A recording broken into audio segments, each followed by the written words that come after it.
محمد دانش اتاری مرکز الولیاء لاہور سے آپ کی خدمت میں حاضر ہوں.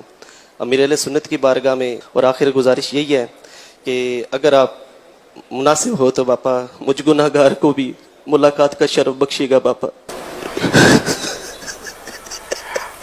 اللہ اللہ. اچھا آپ لاہور سے آئے.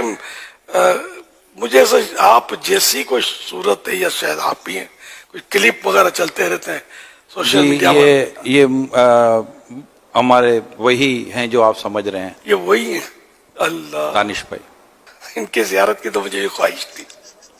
ارے واہ تو دیوانگی بھی ہے. اللہ اللہ. کئی کلپ سنے میں نے آپ کے. دیوانگی میں باپا کرم کر دو, بہت گناہ گار ہے باپا, کرم کر دو, بس ملاقات سے بھی نواز دو, کرم کر دو باپا. آپ پر ہماری جان قربان ہے باپا, ہمیں آپ سے بہت پیار ہے باپا. باپا کرم کر دو بس. ہم تو اللہ والے کے منگتے ہیں, ہم تو ویڈیوز بھی باپا بس اسی طرح کی بناتے ہیں. آپ سے باپا درخواست ہے باپا, نواز دو باپا, بس نواز دو باپا, کرم کر دو باپا, آپ سے یہی درخواست ہے. مجھ سے تو آپ کے آگے بولا بھی نہیں جا رہا باپا, ہاتھ بھی کانپ رہے, پاؤں بھی کانپ رہے باپا. میری اوقات ہی نہیں آپ کے سامنے کھڑا ہونے کی. اللہ.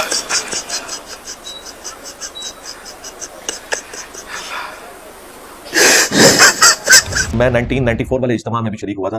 اس وقت میں ایف ایس سی میں تھا, اور پھر انجینئرنگ یونیورسٹی سے فارغ ہونے تک 2000 جون میں فارغ ہوا تھا. اس وقت تک دعوت اسلامی کے ساتھ تعلق رہا. اب بھی میں اپنی جو چند ایک اچھائیاں کوئی اخلاقی موجود ہیں میرے میں, تو میں اس کا کریڈٹ اپنے ماں باپ سے بھی بڑھ کے جس شخصیت کو دیتا ہوں دنیاوی اسباب کے اعتبار سے, تو وہ مولانا الیاس قادری صاحب ہے, اس میں کوئی شک نہیں ہے. لیکن دوسری طرف یہ ایک بڑا تلخ پہلو ہے کہ جس قدر احتیاط ان کے معاملات کے اندر پائی جاتی ہے, ویسی احتیاط ان کے عقائد اور نظریات میں بالکل موجود نہیں ہے. تو اب سب کے سب علماء کا ڈنگ نکل گیا, اب سب کے سب ان کو امیر اہل سنت کہتے ہیں. ہم ایک معصومانہ سوال کریں گے کہ تمہارا امیر اہل سنت وہ ہے جو پرائمری پاس بھی نہیں ہے, میٹرک تو دور کی بات, چلو پرائمری میں سے اٹھا لیا گیا تو کسی مدرسے میں داخل ہوتا ہے, وہ خود کہتے ہیں میں کسی مدرسے کا میں نے منہ بھی نہیں دیکھا. ہماری اس اکیڈمی کے ہال سے بھی چھوٹی مسجد جس میں وہ امام مسجد تھے, پارٹ ٹائم وہ غبارے بیچتے تھے اور جھاڑو بنا کے بیچا کرتے تھے. یہ ان کا سٹارٹ کا معاملہ تھا ٹل 1981 میں جب انہوں نے دعوت اسلامی بنائی, اور پھر آہستہ آہستہ معاملات آگے چلنا شروع ہوئے. باقی تفصیلات کے لیے آپ میری ایک ویڈیو ضرور دیکھیں, دعوت اسلامی کی کہانی میری زبانی. اس میں نے پورا ان کا جو شیب و فراز والا معاملہ ہے اور کس طریقے سے ہم دعوت اسلامی سے نکلے, وہ نکلنے کی وجہ دعوت اسلامی کے عقائد سے اختلاف نہیں تھا, بریلوی ہوتے ہوئے ہی کیوں نکلنا پڑا, وہ میں نے پوری اپنی لائف سٹوری اس میں سنائی ہوئی ہے. آج وہ ٹاپک نہیں ہے, آج تو ہے دانش کی موت. وہ محمد دانش اتاری, اس نے بتایا تھا انہوں نے الیاس قادری صاحب کو منی گاڈ بنا دیا, اور اس سے بڑی بے شرمی ہے کہ الیاس قادری صاحب پوری ڈٹائی کے ساتھ سامنے بیٹھ کے یہ ساری باتیں سنتے ہیں, اور انہیں بالکل حیا نہیں آتی کہ یار یہ تم لوگ میرے ساتھ اس طرح کا ٹریٹمنٹ کیوں کر رہے ہو. حالانکہ یہ وہی الیاس قادری ہے جو الیاس قادری زندہ باد سنتا تھا تو خود کہتا تھا الیاس قادری مردہ باد. اور اب حالت یہ ہے کہ سب نے کھڑے ہو کے لوگ ان کو سٹوریز سنا رہے ہوتے ہیں کہ باپا جانی ہم نے خواب میں دیکھا کہ آپ تشریف لائے اور یہ کر دیا, ہم نے بیداری میں دیکھا آپ ہاسپٹل میں گئے اور آپ نے فلاں کو شفا دے دی. حالانکہ خود جب ان کا پیشاب بند ہوا تھا تو آغا خان سے آپریشن کروایا تھا. مجھے نہیں سمجھ آتی, لوگوں کو تم درباروں میں بھیجتے ہو مصیبت اور پریشانی کے وقت, تم کہتے ہو کہ عبداللہ شاہ غازی نے سمندر روکا ہوا ہے, اور اگر کسی کے ساتھ کوئی ایشو ہے تو وہ ان کے مزار پہ چلا جائے. تو بھائی جس نے سمندر روکا ہوا ہے, جب تمہارا پیشاب رک جاتا ہے تو تم بھی ادھر ہی جایا کرو.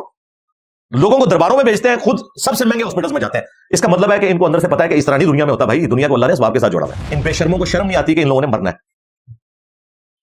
یہ شیطانی توحید کے اوپر چل رہے ہیں, رحمانی توحید کے اوپر نہیں چل رہے. لہٰذا ان لوگوں کو ایکسپوز کرنا پبلک کے سامنے کہ ان کی معصوم شکلوں سے آپ لوگ دھوکہ نہ کھائیں, یہ امت کو اتنے خطرناک عقائد دے رہے ہیں کہ جس کا تصور بھی نہیں آپ کر سکتے.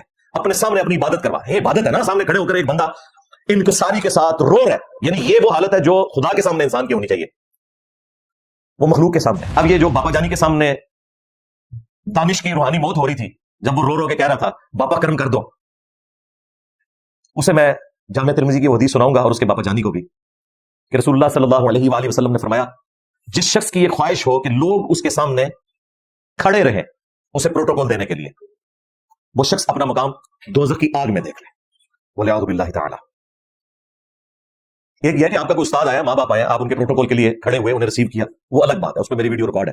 ماں باپ کے ہاتھ بھی چوم سکتے ہیں ادھر رکوع تک جھکے بغیر استاد کے, لیکن اپنے استاد کے سامنے مسلسل کھڑے رہنا اسے پروٹوکول دینے کے لیے, توبہ توبہ توبہ. اور پھر اس کے سامنے مناجات اس طرح کرنا جیسا کہ خدا کے سامنے کھڑے میں رو رو کے. میرے بھائی یہی تو چیز ہے جو انسان کو شرک میں مبتلا کر دیتی ہے. جامعہ ترمذی میں ایک اور حدیث ہے, انس بن مالک کہتے ہیں رضی اللہ تعالیٰ عنہ کہ صحابہ کرام کو رسول اللہ سے بڑھ کر کوئی محبوب نہیں تھا, لیکن اس کے باوجود جب کبھی بھی رسول اللہ تشریف لاتے صلی اللہ علیہ وآلہ وسلم صحابہ کی مجلس میں تو کوئی ایک بھی ان کے استقبال کے لیے کھڑا نہیں ہوتا تھا, اس لیے کہ نبی الاسلام اس چیز کو ناپسند فرماتے تھے کہ لوگ ان کے احترام میں کھڑے ہوں. جواز موجود ہے لیکن نبی الاسلام احتیاط والی سائڈ پہ جاتے تھے کہ میرے لیے کھڑے نہیں ہونا. لیکن یہ جو کھڑا ہونا ہے کہ مسلسل سامنے کھڑے ہو کر اس کے سامنے مناجات کرنا کہ کرم کر دو, یہ والا پروٹوکول تو کسی کے لیے بھی جائز نہیں ہے. یہ سیدھا سادہ انسان کو شرک کے اندر مبتلا کر دے گا. اگر شرک ختم ہو گیا ہے تو آج نصیریہ فرقہ شام میں علی اللہ کیوں کہہ رہا ہے؟ کیا یہ شرک نہیں ہے؟ اور وہ کوئی کافروں کا فرقہ تو نہیں ہے, مسلمانوں میں سے ایک نکلا ہوا فرقہ ہے. شیعہ کا ایک آف شوٹ ہے جن کو شیعہ نے خود کافر قرار دے دیا. شرک تو کر رہے ہیں وہ, اگر شرک ختم ہو چکا تو وہ کیوں کر رہا ہے؟ واللہ المعطی انا قاسم, دیتا اللہ ہے میں تو صرف تقسیم کرتا ہوں. یعنی یہ دین کا علم قرآن و سنت کا نالج اللہ نے مجھے دیا, میں صرف تقسیم کر رہا ہوں. وہ جو قرآن میں ہے وما علینا الا البلاغ, ہمارے ذمہ تو نہیں مگر پہنچا دینا. اس میں رزق کی تقسیم کہاں سے آ گئی؟ یہ تو دین سکھانے کی بات ہو رہی تھی. امام بخاری نے اس کے اوپر باب باندھا ہے کہ اللہ تعالیٰ جس کے ساتھ بھلائی کا ارادہ فرماتا ہے اسے دین کی فکر عطا فرماتا ہے. انہوں نے چیپٹر کی ہیڈنگ یہ بنائی, انہوں نے یہ نہیں ہیڈنگ بنائی ہے کہ اللہ تعالیٰ رزق دیتا ہے اور نبی تقسیم کرتے ہیں. امام بخاری نے ڈکا لا دیتا کہ کوئی غلط رزلٹ نہ کر لے دے. جو ہماری جان مال عزت آبرو سب کچھ رسول اللہ کے قدموں پر قربان, لیکن رسول اللہ صلی اللہ علیہ وآلہ وسلم نے کسی شخص کی محبت کو اس وقت تک قبول نہیں کرنا جب تک کہ وہ عقیدہ توحید کی اصلاح نہ کر لے. ذہن میں رکھیے گا, اس طرح کی محبت نبی اسلام کو نہیں چاہیے کہ جس میں آپ رسول اللہ کو اللہ کے مقابلے کے اوپر کھڑا کرتے ہیں. یہ بابا جانی کی ایک ویڈیو میں کہہ رہے تھے کہ اگر ایک ڈسپرین کی گولی جو ہے وہ مشکل کشا ہو سکتی ہے تو بابا کیوں نہیں ہو سکتا؟ تو بابا جانی پھر بابے کے پاس ہی جانا تھا نا. جب پیشاب بند ہوا تھا تو آغا خان سے کیوں جا کے آپریشن کروایا تھا؟ جاتے کسی مزار کے اوپر, ختنہ بھی کسی بزرگ سے جا کے کرواتے نگاہ مار کے. ہاں کیڑا بابا ریکڈ ہو جو نگاہ مار کے آپریشن کرتا ہے؟ ہم ایک نو مولود بچہ لے جائیں گے, اس کے سامنے وہ نگاہ مار کر اس کے ختنے کرے بغیر بلیڈ مارے, پر اگر ختنہ نہ ہوا, یہ کم از کم سزا ہونی چاہیے جن لوگوں نے اتنا شرک پھیلایا ہوا ہے. تو ماشاء لگایا ہوا ان لوگوں نے. تو کہتے ہیں امی سے روٹی نہ مانگے ہم, اور بھائی مری ہوئی امی سے تو کوئی نہیں مانگتا. جو سامنے امی موجود ہے, مری کا زندہ بھی ہو سامنے نہ ہو, اس سے تو نہیں کوئی روٹی مانگتا. نہیں جی شہید زندہ ہے, سرکار شہید زندہ ہے تو اس کی بیوہ اس کی شہادت کے بعد اگلی شادی کیوں کر لیتی ہے؟ کیا وہ بدکار عورت ہوتی ہے؟ نہیں نہیں, وہ زندہ اور ہے, یہ زندہ اور ہے. ہاں آیا نا دار کریں, ہاں وہ بدل کے دار تھلے آنا کیوں ہوتا ہے یہ. اور بھائی امی سے روٹی مانگنا کوئی شرک نہیں, قرآن میں حکم ہے وَتَعَاوَنُوا عَلَى الْبِرِّ وَالتَّقْوَى وَلَا تَعَاوَنُوا عَلَى الْإِثْمِ وَالْعُدْوَانِ, نیکی اور پرہیزگاری کے کاموں میں ایک دوسرے کی مدد کرو اور برائی میں الگ رہو. یہ ہمیں قرآن نے حکم دیا کہ ہم نے ظاہری اسباب میں ایک دوسرے کی مدد کرنی ہے. یہ دعا نہیں ہے, یہ ظاہری اسباب ہے. آپ میرے سامنے ہیں, میں آپ کو کہتا ہوں مجھے پانی پلا دو, بالکل درست ہے, لیکن آپ یہاں پہ موجود نہیں, بغداد میں ہے اور وہاں بھی قبر کے اندر دفن ہے, اور میں آپ سے کہتا ہوں کہ مجھے پانی پلا دیں, یا غوث پاک 2 بوتلیں نیسلے کی بھجوا دو ذرا, تو غوث پاک نہیں بھیج سکتے 2 بوتلیں نیسلے کی. ہاں ان کے مزار پہ کھڑا ہوا کوئی شخص وہ اپنے کسی دوست کو فون کرے پاکستان میں اور وہ 2 نیسلے کی بوتلیں آپ کے لیے بھجوا دے, وہ ایک الگ بات ہے. خود نہیں کچھ کر سکتے. یہ ان چیزوں کو پکڑ کے تو بابوں کو پکارنا شروع کر دیتے ہیں پوری ڈٹائی کے ساتھ, بے شرمی کے ساتھ. اگر آپ نے ظاہری اسباب کو پکارنا ہے تو بھائی اس پلانٹ ارتھ میں سب سے بڑا اگر کوئی سبب ہے تو وہ سورج ہے. سورج سے بڑا اللہ کی مخلوقات میں کوئی مشکل کشا نہیں ہے اس پلانٹ ارتھ کے لوگوں کے لیے. آپ کے بزرگ بابے تو 2-4 بندوں کا خیال رکھ سکتے ہیں نا, سورج تو 8 ارب انسانوں اور کھرب مخلوقات کی زندگی کا سبب ہے اس پلانٹ ارتھ میں. سورج کی وجہ سے موسم تبدیل ہوتے ہیں, سورج کی وجہ سے ہوائیں چلتی ہیں, سورج کی وجہ سے بارش ہوتی ہے, سورج کی وجہ سے کھیتیاں درخت پودے اپنی خوراک تیار کرتے ہیں, ان خوراکوں کو جانور کھاتے ہیں, پھر بڑے جانور ان جانوروں کو کھاتے ہیں. ہم انسان بھی ان کھیتیوں سے اور جانوروں کو کھا کے اپنی خوراک حاصل کرتے ہیں. اگر سورج ختم ہو جائے پلانٹ ارتھ پہ کوئی بھی مخلوق زندہ نہیں رہے گی. تو مجھے بتائیں سورج سے بڑا مشکل کشا کون ہے پھر؟ کیا کبھی ہمیں وہم بھی آیا کہ ہم نے سورج کو پکارنا ہے؟ ہمیں پتا ہے کہ یہ اللہ کی مخلوق ہے, اللہ نے ڈیوٹی بھی لگائی ہوئی ہے, پھر بھی پکارنا کسے ہے؟ اللہ کو. اگر اللہ کے سوا کسی ہستی کو دعا میں پکاریں گے تو مشرک ہو جائیں گے. ایاک نستعین کا مطلب تم یہ کہتے ہو نا کہ اس میں کہ صرف اللہ ہی سے مانگتے ہیں, لیکن یہ نہیں لکھا ہوا کہ کسی اور سے نہیں مانگتے. ہم کہتے ہیں آگے چل, ہم بھی نہیں ہیں, آگے چل ہم تجھے دکھا دیتے ہیں وہ آیت بھی جس میں منع کر دیا گیا, سورۃ النمل کی آیت نمبر 62, اَمَّن يُجِيبُ الْمُضْطَرَّ إِذَا دَعَاهُ, بھلا بتاؤ تو کون ہے جو مصیبت اور پریشانی میں گرے ہوئے شخص کی فریاد کو سنتا ہے, وَيَكْشِفُ السُّوءَ, اور اسے اس کی تکلیف کو دور کر دیتا ہے, وَيَجْعَلُكُمْ خُلَفَاءَ الْأَرْضِ, اور تمہیں زمین پر اگلوں کا خلیفہ کرتا ہے. أَإِلَٰهٌ مَّعَ اللَّهِ, کیا اللہ کے ساتھ کوئی اور معبود بھی ہے جس کی یہ کوالٹیز ہو؟ قَلِيلًا مَّا تَذَكَّرُونَ, بہت کم ہی تم نصیحت حاصل کرتے ہو. اس آیت میں اللہ تعالیٰ نے فرما دیا کہ جس کا یہ عقیدہ ہے کہ کوئی اور ہستی بھی تکلیف اور پریشانی کو دور کر سکتی ہے, گویا اس نے اس کو اپنا معبود اور الہ مان لیا، ولیعوذ باللہ تعالی۔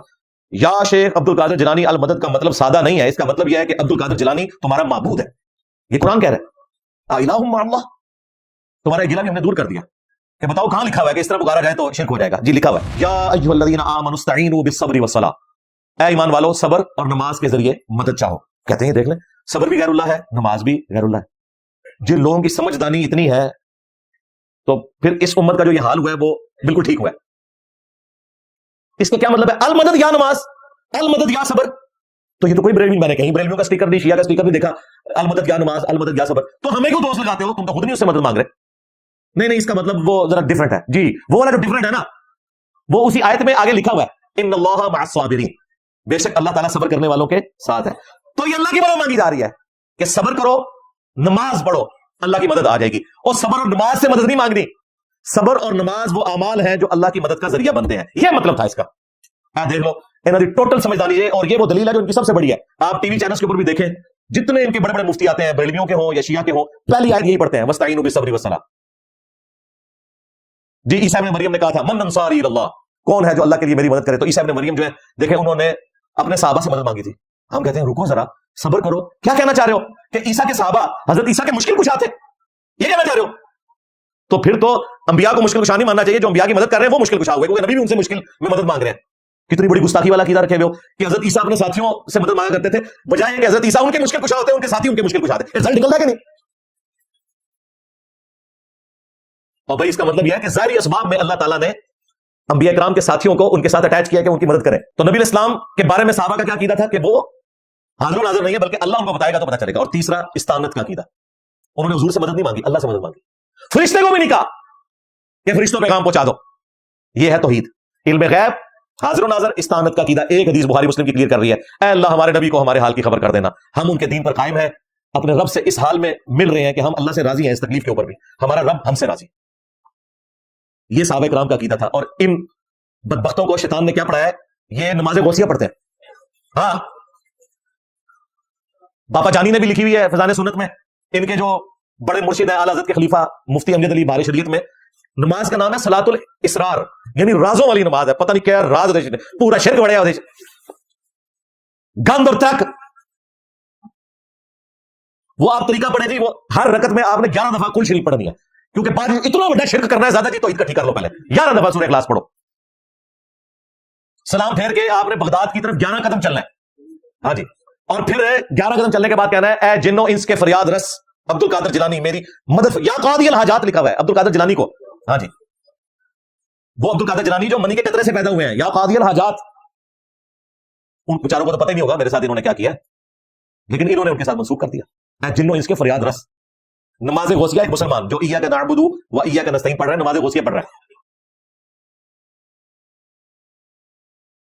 السلام علیکم ورحمۃ اللہ، لا حول ولا قوة الا باللہ، حسبنا اللہ ونعم الوکیل، یا حی یا قیوم برحمتک استغیث، لا الہ الا انت سبحانک انی کنت من الظالمین، ربنا آتنا من لدنک رحمہ وهيئ لنا من امرنا رشدا، اللهم صل على محمد وعلى آل محمد واصحاب محمد وازواج محمد وامة محمد اجمعین الى یوم الدین، آمین۔ آپ کے یہ ریئل ٹائم کوسچنز پرچیوں کی شکل میں میرے پاس آ چکے ہیں، انشاءاللہ انہیں ہم بعد میں ڈسکس کریں گے۔ پہلے کرنٹ افیئر کے طور پر ایک ٹاپک کافی عرصے سے پینڈنگ تھا کہ اسے ڈسکس کیا جاتا، لیکن چونکہ ہر دفعہ کوئی نہ کوئی ایسے ایشوز آ جاتے ہیں جنہیں ڈسکس کرنا زیادہ ضروری ہوتا ہے، تو یہ ٹاپک میں نے پوسٹ پون کیا ہوا تھا۔ بہرحال کچھ عرصے سے یہ کافی زیادہ وائرل ہو گیا ہے میمز کی شکل کے اندر، اور وہ ٹاپک ہے ہمارے جو ایکس مرشد ہیں باپا جانی مولانا الیاس قادری صاحب حفظہ اللہ تعالی، جو دعوت اسلامی کے بانی بھی ہیں اور امیر بھی ہیں۔ ان کا ایک کلپ کافی وائرل ہوا جو مدنی چینل کے اوپر ہی ریکارڈ ہوا تھا، ان کا جو مدنی مذاکرہ چلتا ہے، اس میں 3 لوگ ان کے سامنے ہاتھ باندھ کے کھڑے ہوئے ہیں،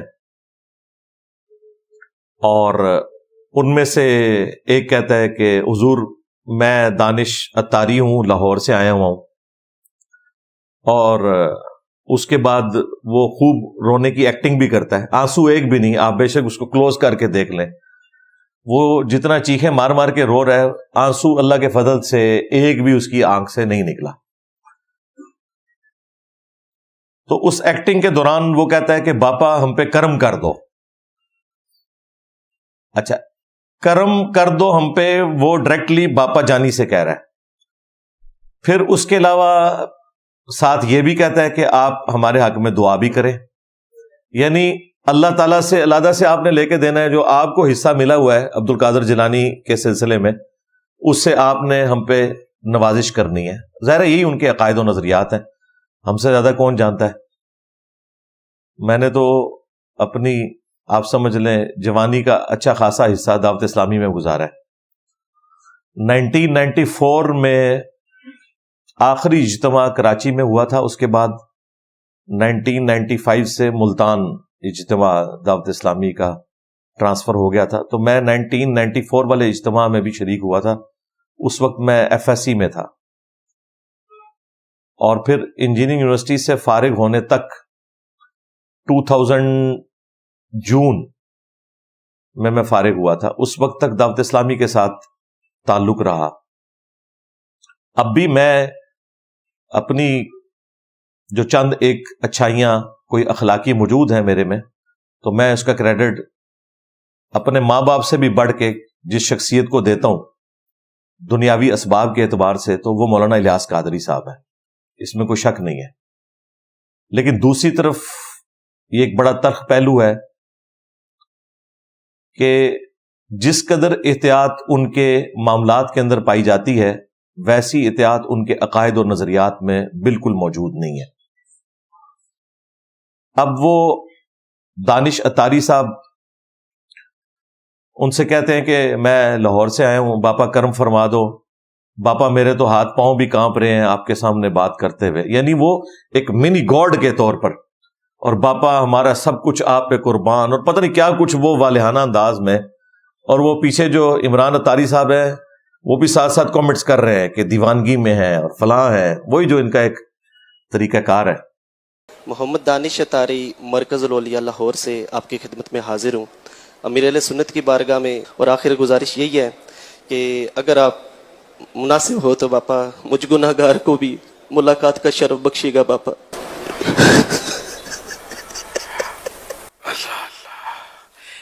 اچھا، آپ لاہور سے آئے، مجھے ایسا آپ جیسی کوئی صورت ہے، یا شاید آپ بھی ہیں، کوئی کلپ وغیرہ چلتے رہتے ہیں سوشل میڈیا پر؟ یہ ہمارے وہی ہیں جو آپ سمجھ رہے ہیں، یہ وہی ہیں؟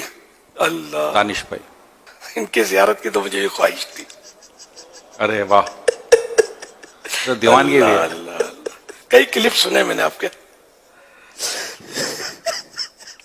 دیوانگی میں آپ باپا کرم کر دو، بہت گناہ گار ہے باپا، کرم کر دو، بس ملاقات سے بھی نواز دو، کرم کر دو باپا، آپ پر ہماری جان قربان ہے باپا، اللہ کو سلام ہمیں آپ سے بہت پیار ہے باپا، باپا کرم کر دو بس۔ ہم تو اللہ والے کے منگتے ہیں، ہم تو ویڈیوز بھی باپا بس اسی طرح کی بناتے ہیں، آپ سے باپا درخواست ہے باپا نواز دو باپا، بس نواز دو باپا، کرم کر دو باپا، آپ سے یہی درخواست ہے۔ مجھ سے تو آپ کے آگے بولا بھی نہیں جا رہا باپا، ہاتھ بھی کانپ رہے، پاؤں بھی کانپ رہے باپا، میری اوقات ہی نہیں آپ کے سامنے کھڑا ہونے کی۔ اللہ،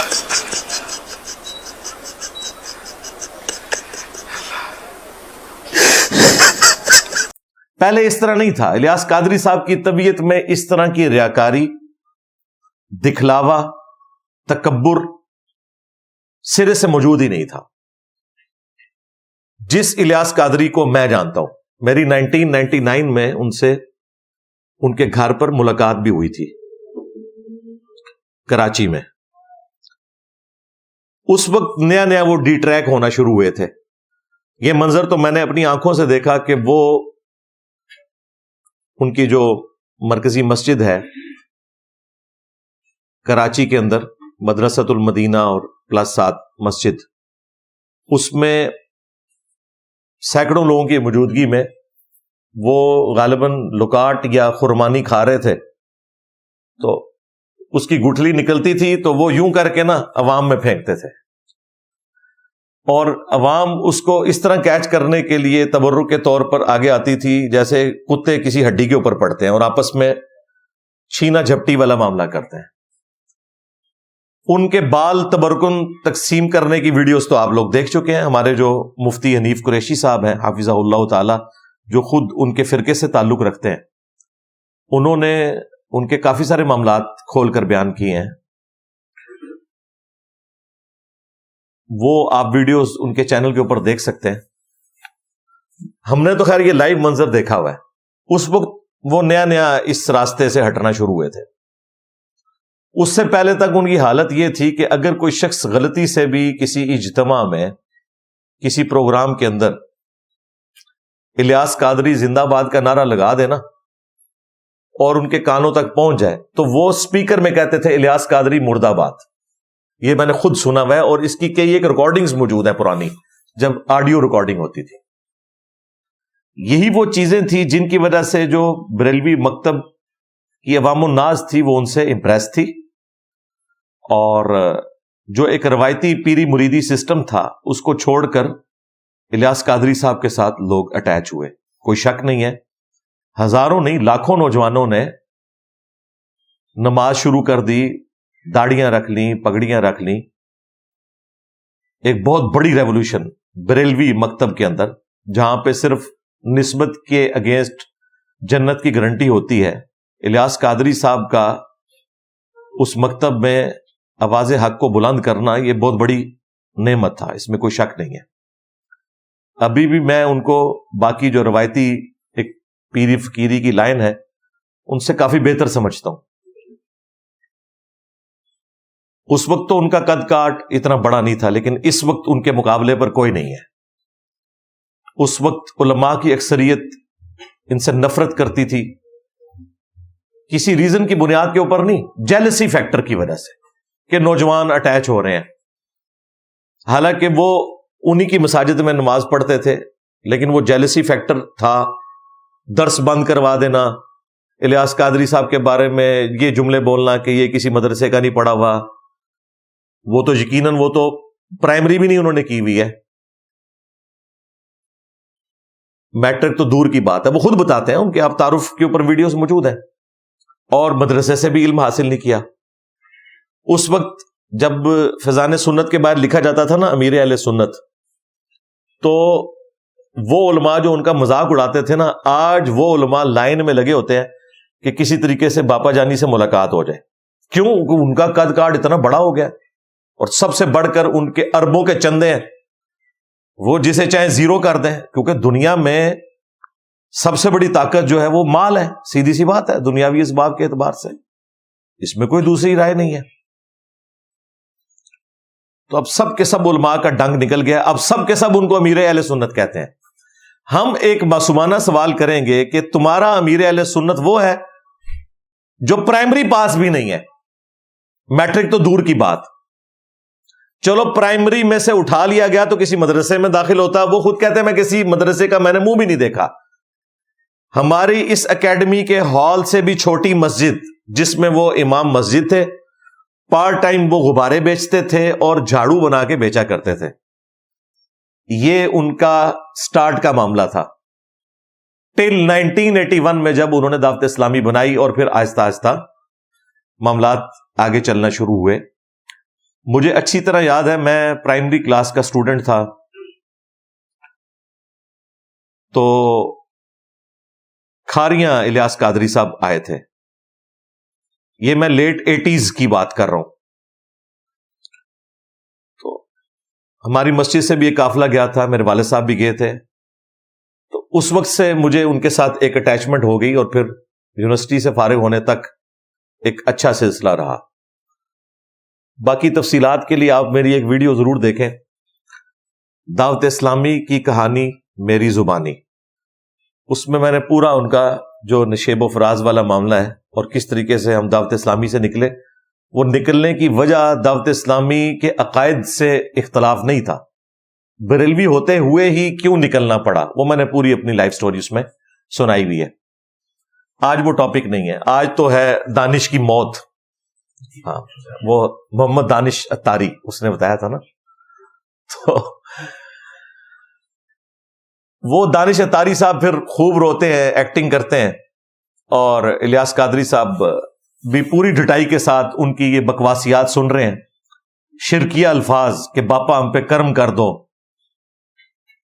اب ان سے پوچھیں گے تو وہ کہیں گے وہ کرم سے مراد یہ کہہ رہے تھے دعا کر دو، نہیں بھائی، انہوں نے کہا باپا ہم پہ آپ کرم کر دو اور ہمارے لیے دعا بھی کر دو، دعا بھی کر دو، اصل کرم آپ نہیں کرنا ہے۔ اور یہی ہے صوفیت کہ پہلے آپ نے فنا فی الشیخ ہونا ہے، پھر آپ فنا فی الرسول ہوں گے، پھر فنا فی اللہ ہوں گے، لیکن حقیقت یہ ہے کہ پوری زندگی فنا فی الشیخ میں یہ مر جاتے ہیں، اور جدھر ان کے شیخ نے جانا ہے ادھر یہ بھی چلے جاتے ہیں۔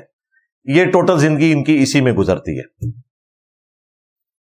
یہ صرف ایک دھوکہ ہے جو انہوں نے آپ کو دیا ہوا ہے اللہ اور اس کے رسول کے نام کے اوپر، عز وجل وصلی اللہ علیہ وآلہ وسلم، ان ناموں کو یوز کرتے ہیں اور آپ لوگوں کی دنیا اور آخرت کی بربادی کا سامان کرتے ہیں۔ آوازیں مکے اور مدینے کی لگاتے ہیں، لیکن سواریاں یہ پھینکتے ہیں جا کے اجمیر میں، بغداد میں، بریلی میں، اور جو تبلیغی جماعت والے ہیں وہ دیوبند شریف میں۔ غداری کرتے ہیں جی، سیدھی سی بات ہے، لیکن اکثریت انجانے میں یہ سب کچھ کر رہی ہے۔ ہم بھی وہیں سے آئے ہیں، میں قطعاً اس کو ماننے کے لیے تیار نہیں ہوں کہ یہ لوگ اپنی کاز کے ساتھ مخلص نہیں ہیں، بالکل مخلص ہیں۔ یہ اتنے ہی مخلص ہیں اپنی کاز کے ساتھ جتنے کہ 1,00,000 مشنریز جو کرسچن تبلیغ کرنے والے ہیں پوری دنیا میں، جتنے وہ اپنی کرسچینٹی کے ساتھ مخلص ہیں، یہ بھی اپنے اس مسلک کے ساتھ مخلص ہیں۔ بالکل اس طریقے سے تبلیغی جماعت کے لوگ بھی اپنی کاز کے ساتھ مخلص ہیں، لیکن یہ فیصلہ اللہ نے کرنا ہے کہ کون قرآن و سنت کے منہج پہ ہے اور کس نے اپنے فرقے کی تعلیمات کو آگے چلایا ہے۔ اصل جھگڑا ہمارا یہ ہے۔ اسی وجہ سے میں نے آج اس کو ٹاپک بنایا۔ میں جب وہ ویڈیو دیکھتا ہوں، اور وہ مجھے درجنوں دفعہ دیکھنی پڑی کیونکہ مختلف میمز میں وہ ویڈیو آ رہی ہے جس میں وہ رو رو کے ایکٹنگ کر رہے ہیں، تو مجھے اتنا غصہ آیا کہ یار انہوں نے الیاس قادری صاحب کو منی گاڈ بنا دیا ہے۔ اور اس سے بڑی بے شرمی ہے کہ الیاس قادری صاحب پوری ڈٹائی کے ساتھ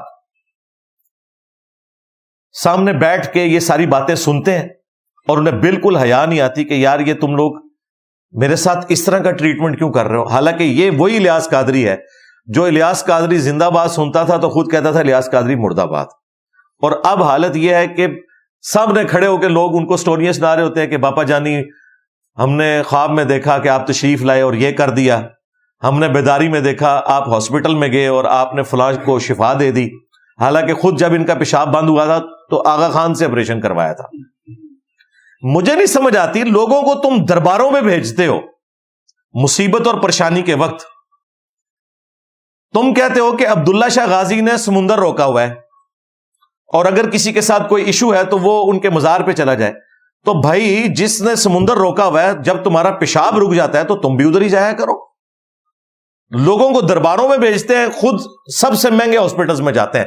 اس کا مطلب ہے کہ ان کو اندر سے پتا ہے کہ اس طرح نہیں دنیا میں ہوتا، بھائی دنیا کو اللہ نے اسباب کے ساتھ جوڑا ہوا ہے۔ آپ کو یہ دھمکیاں لگاتے ہیں کہ جی امام مالک کہتے ہیں امت مر جائے، کہ نبی کی گستاخیاں ہو رہی ہیں اور امت کچھ نہیں کر رہی، اور آپ کو بار بار یہ نفسیاتی مریض بنا دیتے ہیں کہ ہم نے جا کے فرانس کے اوپر حملہ کر دینا ہے۔ امام مالک فرماتے تھے پھر امت زندہ کیوں ہے، پھر مر جائے ساری، پھر مر جائے ساری۔ پوری عالم اسلام اس وقت یا تو مر جائے، یا تو مر جائے سارا عالم اسلام، یا پھر حضور کی عزت پر پہرا دے۔ بس دو باتوں میں سے ایک بات ہے، بس یا سارا اکٹھا ہو کے مر جائے تو یا پھر فرانس کو جواب دے۔ لیکن ان سے کوئی نہیں پوچھتا سوائے میرے کہ بتاؤ غوث کتب ابدال جن کے بارے میں تمہارا عقیدہ ہے کہ انہوں نے دنیا کا نظام سنبھالا ہوا ہے، کیا انہوں نے اپنے نبی کا کلمہ نہیں پڑھا ہوا؟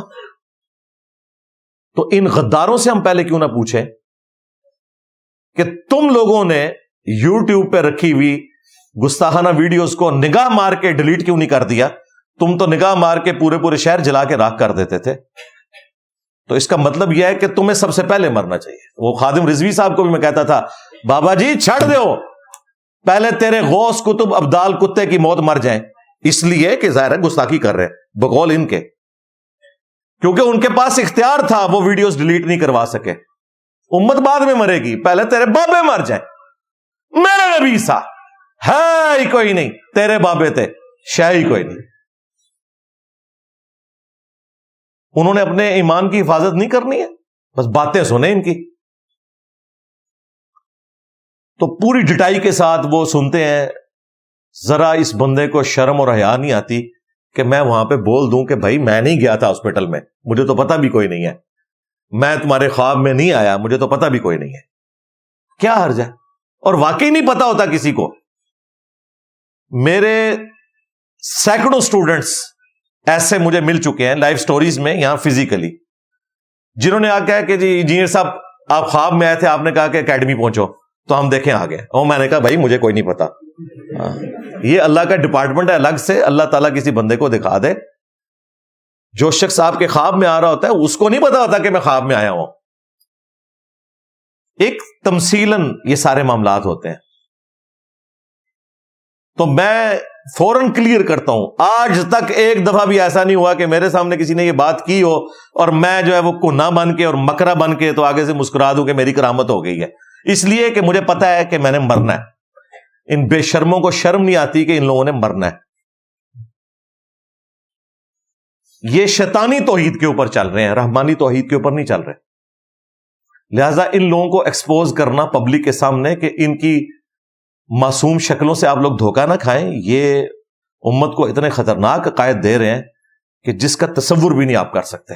اپنے سامنے اپنی عبادت کروا رہے ہیں. یہ عبادت ہے نا، سامنے کھڑے ہو کر ایک بندہ انکساری کے ساتھ رو رہا ہے، یعنی یہ وہ حالت ہے جو خدا کے سامنے انسان کی ہونی چاہیے، وہ مخلوق کے سامنے ہے. انہی لوگوں کے بارے میں قرآن میں آیا نا سورۃ البقرہ میں، وَمِنَ النَّاسِ، اور لوگوں میں سے ایسے بھی ہیں، مَن يَتَّخِذُ مِن دُونِ اللَّهِ أَندَادًا، کہ جنہوں نے اللہ کے سوا اور ہستیاں اللہ کے مد مقابل کھڑی کر لی ہیں، ند بنا لی ہیں اللہ کی. یحبونہم کحب اللہ، وہ ان سے ایسی محبت کرتے ہیں کہ جو محبت اللہ سے کرنی چاہیے. پاپا کرم کر دو، پاپا کرم کر دو، پاپا میرے تو ہاتھ پاؤں بھی کانپ رہے ہیں. والذین آمنوا اشد حبا للہ، جو ایمان والے ہیں وہ شدید ترین محبت اللہ کے ساتھ کرتے ہیں. یہ ڈیفینیشن اللہ نے خود کر دی ہے. اور پھر ہمارے محبوب امام کائنات سید الاولین والآخرین شفیع المذنبین اور رحمت للعالمین خاتم النبیین سیدنا و مولانا امام اعظم محمد رسول اللہ صلی اللہ علیہ وآلہ وسلم نے امت کو اس کھلے انداز میں مقدمہ سمجھا دیا، محبت کا کرائٹیریا سمجھا دیا. جامعہ ترمذی میں حدیث ہے، اللہ سے محبت کرو کہ ساری نعمتیں اس نے تمہیں دی ہیں، اور مجھ سے اس لیے محبت کرو کہ میں اللہ کا رسول ہوں. یعنی نبی علیہ السلام نے کہا کہ مجھ سے محبت اللہ کی وجہ سے کرنی ہے. یہ لوگ الٹ چلتے ہیں، کہتے ہیں ہم اپنے پیر کی وجہ سے نبی سے محبت کرتے ہیں، نبی کی وجہ سے اللہ سے محبت کرتے ہیں. جبکہ نبی علیہ السلام کیا کہہ رہے ہیں؟ مجھ سے محبت کرو کیونکہ میں اللہ کا رسول ہوں، اور میرے اہل البیت سے محبت کرو کہ ان کی نسبت میرے ساتھ ہے. اسی لیے دیکھیں قرآن میں اللہ تعالیٰ نے امت کو عقیدہ سمجھایا، لقد من اللہ علی المؤمنین اذ بعث فیہم رسولا. یہ بے شک اللہ کا احسان ہے مومنین پر کہ انہی میں سے ایک رسول کو ان میں مبعوث کیا. یہ نبی کا یا کسی ولی کا یا کسی بزرگ بابے کا احسان نہیں ہے، اللہ کا احسان ہے. ہاں انیشلی اللہ کا احسان ہے، پھر نبی نے اپنے رب کے ساتھ وفاداری کی اور امت پر احسان فرمایا کہ پوری ایمانداری کے ساتھ اللہ کا پیغام امت تک پہنچا دیا۔ جو بخاری مسلم میں حدیث ہے، نبی علیہ السلام نے یوم النحر کے دن، قربانی والے دن، حجۃ الوداع کے موقع پر منا کے میدان میں خطبہ دیا اور فرمایا کہ کیا میں نے اپنے رب کا پیغام تم تک پہنچا دیا؟ سب نے کہا بلا یا رسول اللہ، پہنچا دیا، آپ نے حق ادا کر دیا۔ آپ نے 3 دفعہ اوپر انگلی اٹھائی اور پھر آڈینس کی طرف اللہم اشہد اللہم اشہد اللہم اشہد، اے اللہ گواہ رہنا، اے اللہ گواہ رہنا، اے اللہ گواہ رہنا۔ اور پھر آپ نے فرمایا تمہاری ذمہ داری ہے کہ اب اس پیغام کو ان لوگوں تک پہنچا دو جو یہاں موجود نہیں۔ بعض اوقات جن لوگوں تک بات پہنچائی جا رہی ہوتی ہے وہ زیادہ یاد رکھنے والے ہوتے ہیں بنسبت ان کے جو پہنچا رہے ہوتے ہیں۔ صدق رسول اللہ صلی اللہ علیہ وآلہ وسلم، سچ فرمایا نبی علیہ السلام نے۔ جن لوگوں تک بات بعد میں پہنچی انہوں نے بات کو زیادہ یاد رکھا، جس کا ثبوت یہ ہے کہ آج سعودیہ کا چینل ہے، عرب کے لوگ ہیں، لیکن اذان اور نماز کے وقفے کے دوران جب احادیث بیان ہوتی ہیں تو حدیث کے اینڈ پہ آتا ہے رواہ البخاری، رواہ مسلم، نہ امام بخاری عربی نہ امام مسلم عربی۔ امام بخاری رشیا کے رہنے والے، امام مسلم ایران کے رہنے والے، نیشا پور کے، اور وہ بخارا سے۔ تو واقعی نبی علیہ السلام کی بات پوری ہوئی۔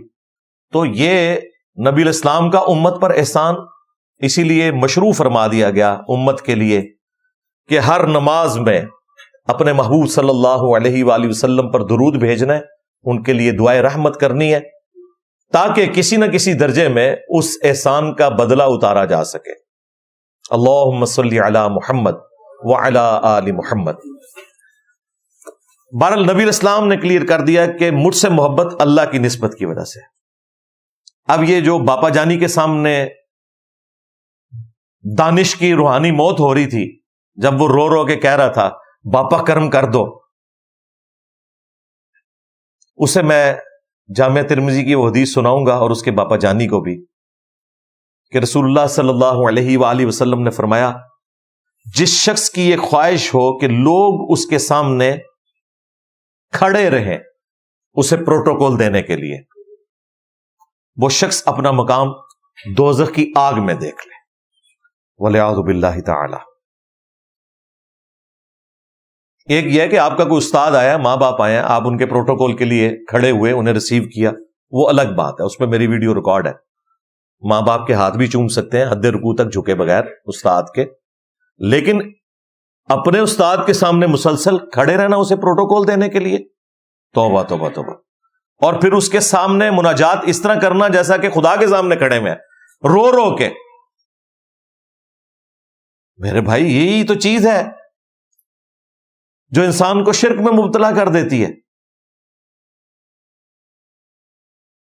جامعہ ترمذی میں ایک اور حدیث ہے، انس بن مالک کہتے ہیں رضی اللہ تعالیٰ عنہ کہ صحابہ کرام کو رسول اللہ سے بڑھ کر کوئی محبوب نہیں تھا، لیکن اس کے باوجود جب کبھی بھی رسول اللہ تشریف لاتے صلی اللہ علیہ وآلہ وسلم صحابہ کی مجلس میں تو کوئی ایک بھی ان کے استقبال کے لیے کھڑا نہیں ہوتا تھا، اس لیے کہ نبی علیہ السلام اس چیز کو ناپسند فرماتے تھے کہ لوگ ان کے احترام میں کھڑے ہوں۔ جواز موجود ہے، لیکن نبی علیہ السلام احتیاط والی سائڈ پہ جاتے تھے کہ میرے لیے کھڑے نہیں ہونا۔ لیکن یہ جو کھڑا ہونا ہے کہ مسلسل سامنے کھڑے ہو کر اس کے سامنے مناجات کرنا کہ کرم کر دو، یہ والا پروٹوکول تو کسی کے لیے بھی جائز نہیں ہے۔ یہ سیدھا سادہ انسان کو شرک کے اندر مبتلا کر دے گا۔ اللہ کے محبوب صلی اللہ علیہ وآلہ وسلم کی اطاعت کا لیول یہ تھا۔ مسند احمد میں حدیث ہے، امام بخاری نے الادب المفرد اپنی کتاب میں یہ حدیث لی ہے کہ ایک صحابی نے نبی علیہ السلام کے سامنے یہ کہہ دیا، یا رسول اللہ ما شاء اللہ وشئت، اے اللہ کے رسول جو اللہ چاہے اور جو آپ چاہیں۔ جملے میں کوئی خرابی نہیں تھی بظاہر، لیکن نبی علیہ السلام نے اس کے جواب میں فرمایا اجعلتنی للہ عدلا، اجعلتنی للہ ندا، یہ دونوں الفاظ ہیں، وہی ند والا لفظ جو سورۃ البقرہ میں آیا تھا، وَمِنَ النَّاسِ مَن يَتَّخِذُ مِن دُونِ اللَّهِ أَندَادًا، اللہ کے مقابلے پر ند کھڑے کر لیے ہیں لوگوں نے، ان سے ایسی محبت کرتے ہیں جو کہ اللہ سے کرنی چاہیے۔ اجعلتنی للہ ندا، کیا تو نے مجھے اللہ کے مقابلے پر کھڑا کر دیا؟ اب آگے سے وہ کوئی بریلوی نہیں تھا، ورنہ کہتا یا رسول اللہ دیکھیں میں نے پہلے اللہ کا ذکر کیا، اس کے بعد آپ کو ذکر کیا، اور میں تو آپ کو اللہ کا بندہ مانتا ہوں، میں آپ کے ساتھ وہ والی کوالٹیز مستقل بذات نہیں مانتا، میں آپ کی کوالٹیز کو ذاتی نہیں بلکہ عطائی مانتا ہوں، اور غیر محدود نہیں محدود مانتا ہوں۔ یہی وہ 5-6 کہانیاں نا جو رٹائی ہوئی ہیں انہوں نے، اعلیٰ حضرت بریلوی صاحب نے بھی، اور ان کے جو پوتا شاگرد ہیں مفتی احمد یار خان نعیمی، پورا شرک انہی 3-4 ٹرمنالوجیز کے اوپر کھڑا کیا ہوا ہے۔ یہ صحابی کو تو نہیں دماغ میں آیا کہ وہ یہ آگے سے بات کرے، اجعلتنی للہ ندا، کیا تو نے مجھے اللہ کے مقابلے پر کھڑا کر دیا؟ قل، کہہ، بل ما شاء اللہ وحدہ، بلکہ اکیلا جو اللہ چاہے۔ اب وہ نہیں آگے سے کہہ سکتے تھے کہ میں نے اللہ کے بعد ہی آپ کو مانا ہے، اور ان سے تو یہ شائبہ بھی نہیں تھا کہ وہ نبی علیہ السلام کو اللہ کے ساتھ شریک ٹھہراتے، اس ٹائم تو شرک سٹارٹ بھی نہیں ہوا تھا، نبی علیہ السلام نے تو شرک ختم کر دیا۔ لیکن ان کے دماغ میں اس طرح کا کوئی فطور نہیں تھا۔ پھر ایک اور حدیث جو صحیح مسلم میں بھی موجود ہے اور سنن ابی داؤد کے اندر بھی، نبی علیہ السلام کے سامنے ایک شخص نے خطبہ دیا، تقریر کر رہا تھا، نبی علیہ السلام سامنے موجود تھے، اس نے کہا من یطع اللہ ورسولہ فقد رشد، جو اللہ اور اس کے رسول کی اطاعت کرے تو بے شک وہ کامیاب ہو گیا، ومن یعصہما، اور جو ان دونوں کی نافرمانی کرے فقد غوا، تو بے شک وہ بہک گیا۔ اب اس جملے میں کوئی لٹریچر کی خرابی نہیں تھی، نہ آؤٹ آف کانٹیکسٹ تھا کوئی۔ جو اللہ اور اس کے رسول کی اطاعت کرے وہ کامیاب ہو گیا، جو ان دونوں کی نافرمانی کرے وہ گمراہ ہو گیا۔ لیکن نبی علیہ السلام کو اتنا غصہ آیا، آپ نے فرمایا بئس الخطیب انت، کتنا برا خطیب ہے تو نے یہ کیوں کہا ومن یعصہما؟ تجھے چاہیے تھا تو کہتا ومن یعص اللہ ورسولہ فقد غوا، جو اللہ اور اس کے رسول کی نافرمانی کرے وہ گمراہ ہوا۔ تو نے یہ کیوں کہا کہ جو ان دونوں کی نافرمانی کرے وہ گمراہ ہوا؟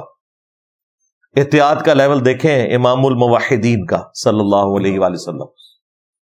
حالانکہ لٹریچر میں جملے کو ریپیٹ کرنا اس جملے کا عیب ہوتا ہے، لٹریچر کے پوائنٹ آف ویو سے جو صحابی نے بولا وہ پرفیکٹ تھا، آؤٹ آف کانٹیکسٹ بھی نہیں تھا۔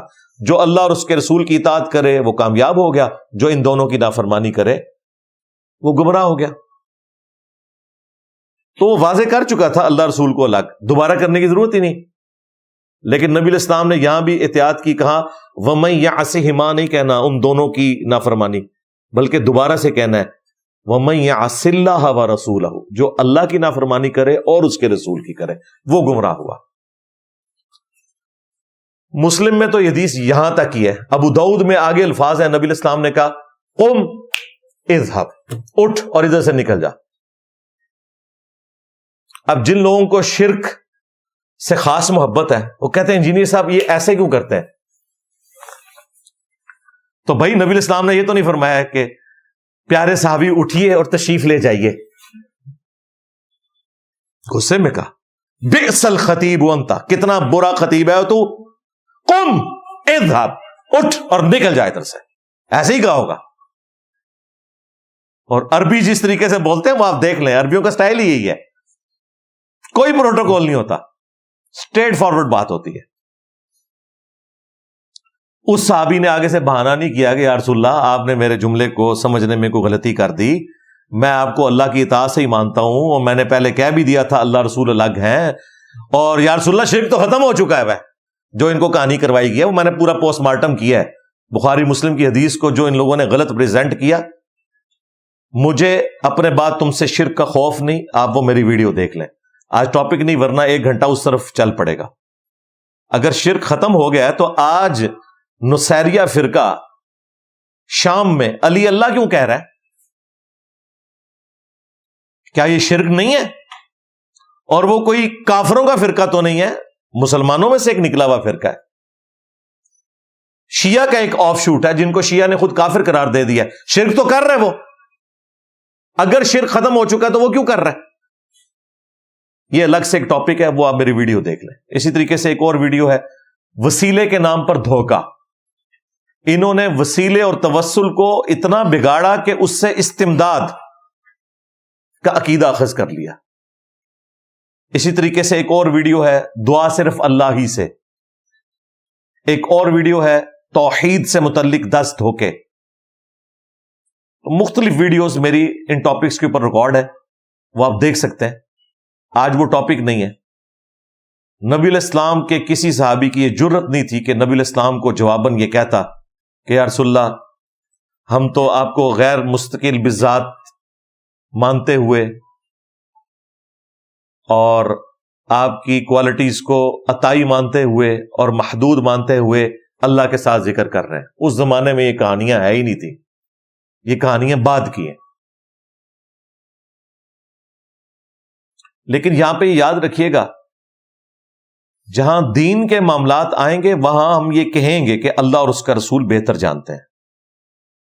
بالکل اس میں کوئی شک نہیں. میں کبھی بھی وہابیوں کی طرح 1 سائیڈڈ پکچر نہیں پیش کرتا.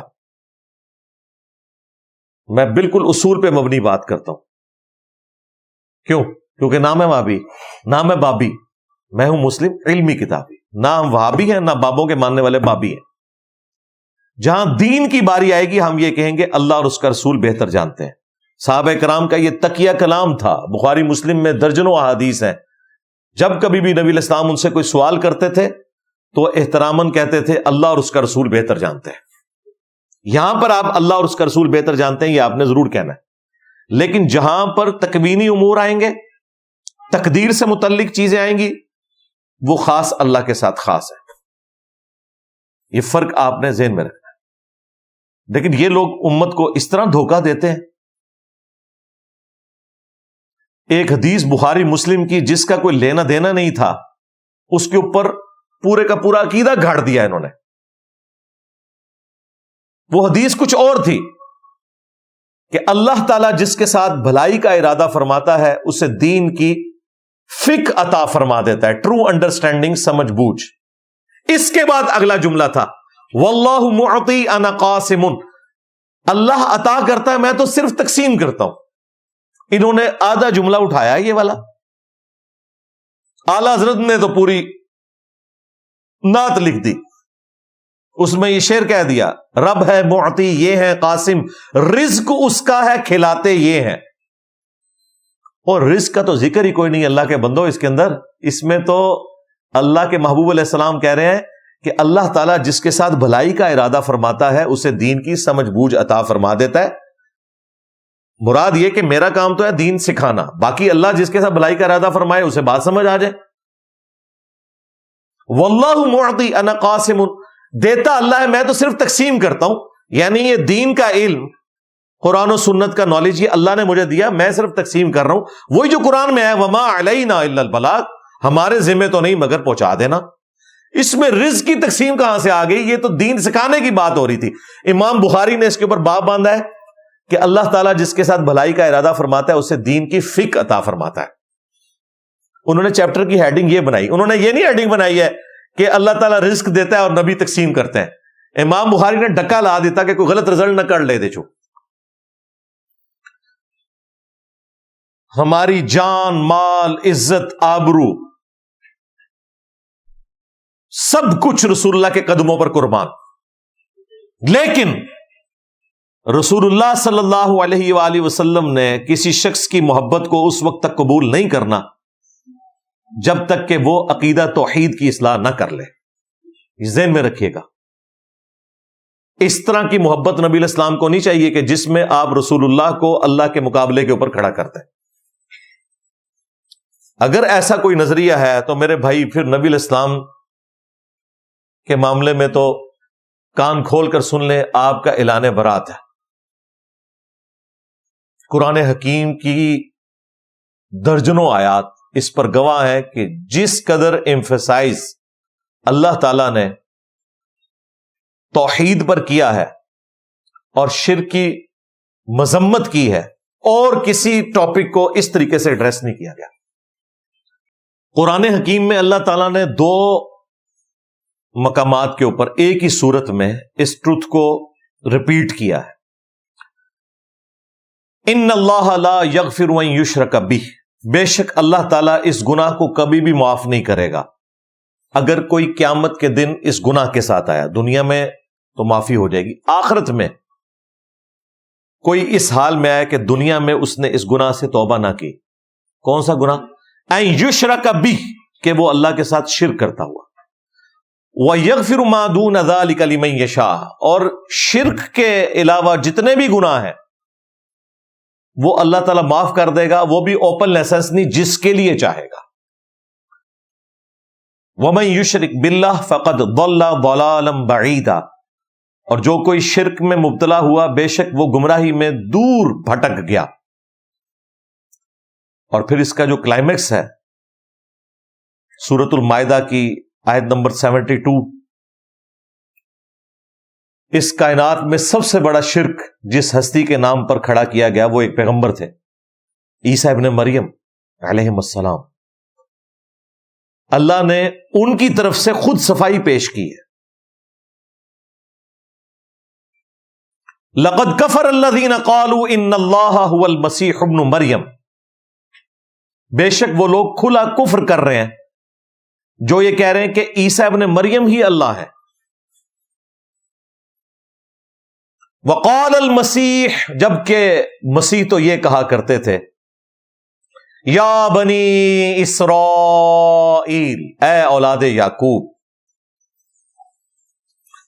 اعبدوا اللہ ربی و ربکم، عبادت کرو اس رب کی جو میرا بھی رب ہے اور تمہارا بھی رب ہے۔ انہ من یشرک باللہ، یاد رکھنا بے شک جو کوئی اللہ کے ساتھ شرک کرے گا، فقد حرم اللہ علیہ الجنہ، تو بے شک اللہ تعالیٰ نے اس پر جنت کو حرام کر دیا۔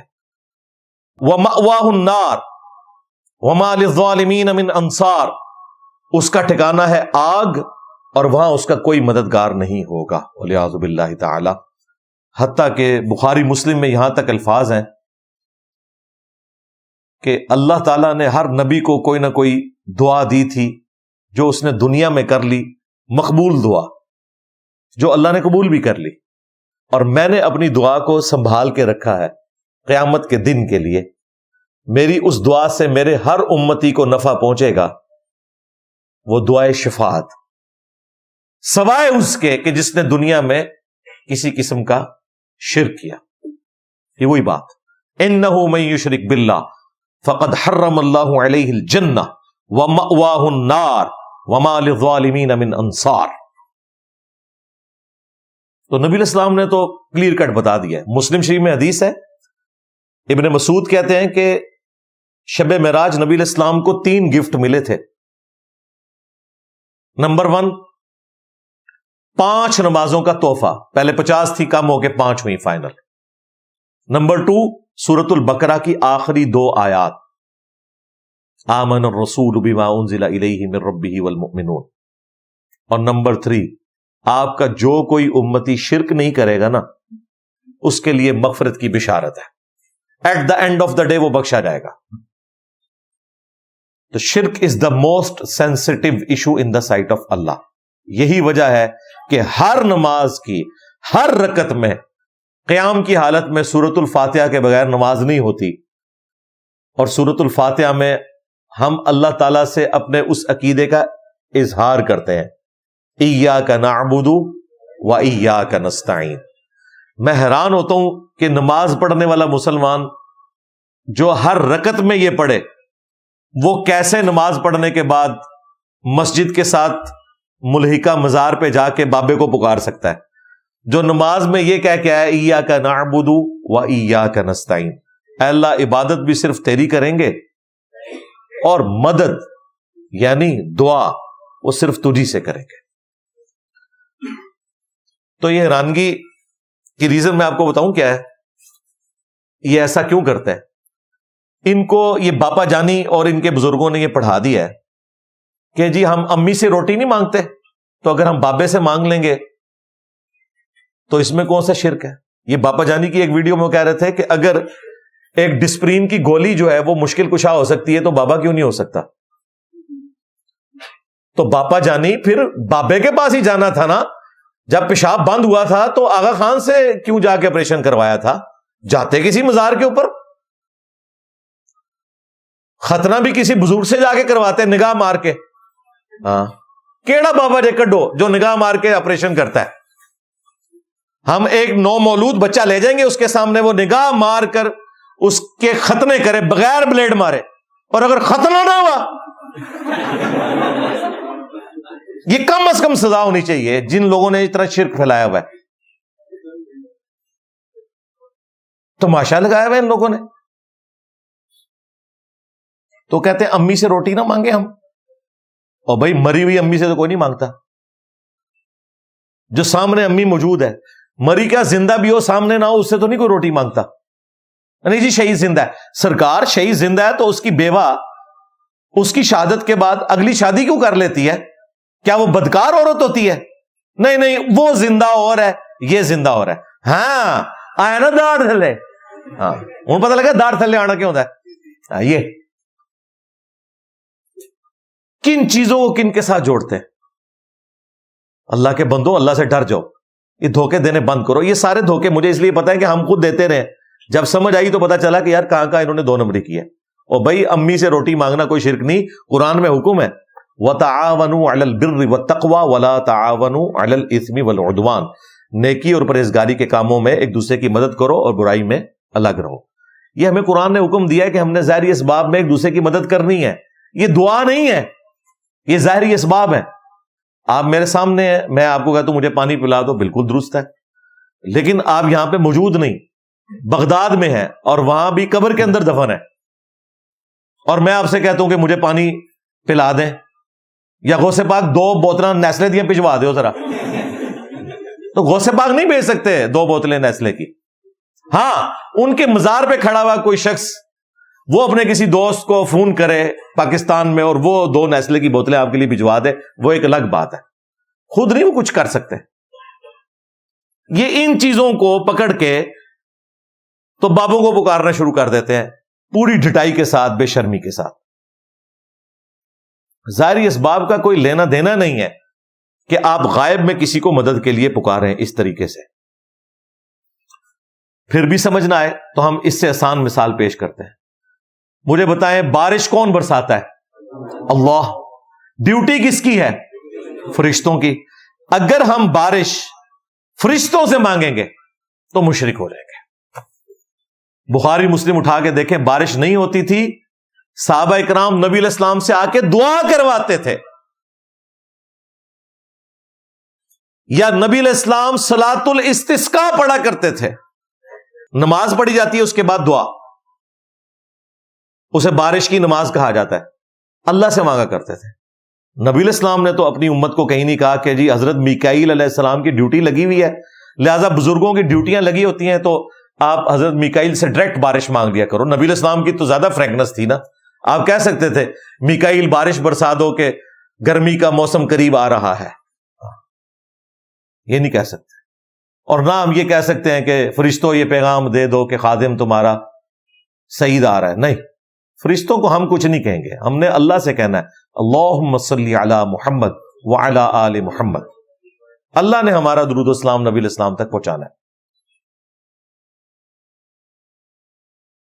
تو کہیں یہ عقیدہ موجود نہیں ہے جی بزرگ سن سکتے ہیں دور سے, اور یہ تو جھگڑا ہی نہیں ہے. سن بھی سکتے ہوں, زندہ بھی ہوں, تب بھی آپ مدد کے لیے پکار نہیں سکتے, شرک ہو جائے گا. اسباب والا معاملہ ایک الگ سے ہے. نہیں جی ہم توسل اور وسیلہ کرتے ہیں, اللہ سے ڈر جاؤ, ہمیں توسل اور وسیلے کا نہیں پتا. توسل اور وسیلہ یہ ہوتا ہے کہ آپ ڈائریکٹ بابے کو کہتے ہیں یا شیخ عبد القادر جیلانی المدد, وسیلہ اور توسل تو یہ ہوگا اے اللہ تجھے تیرے نبی کا واسطہ میرا یہ کام کر دے. لیکن آپ تو ڈائریکٹ فرشتوں کو، بزرگوں کو، انبیاء کو پکارتے ہو، وہ تو استعانت ہے، وہ وائلیشن ہے ایاک نعبد و ایاک نستعین کی. نہیں جی اللہ کی اطاعت سے وہ کر سکتے ہیں. بھئی کہاں لکھا ہوا ہے؟ جو کر سکتے ہیں ان کو نہیں آپ پکار سکتے. اگر آپ نے ظاہری اسباب کو پکارنا ہے تو بھائی اس پلانٹ ارتھ پہ سب سے بڑا اگر کوئی سبب ہے تو وہ سورج ہے. سورج سے بڑا اللہ کی مخلوقات میں کوئی مشکل کشا نہیں ہے اس پلانٹ ارتھ کے لوگوں کے لیے. آپ کے بزرگ بابے تو 2-4 بندوں کا خیال رکھ سکتے ہیں نا.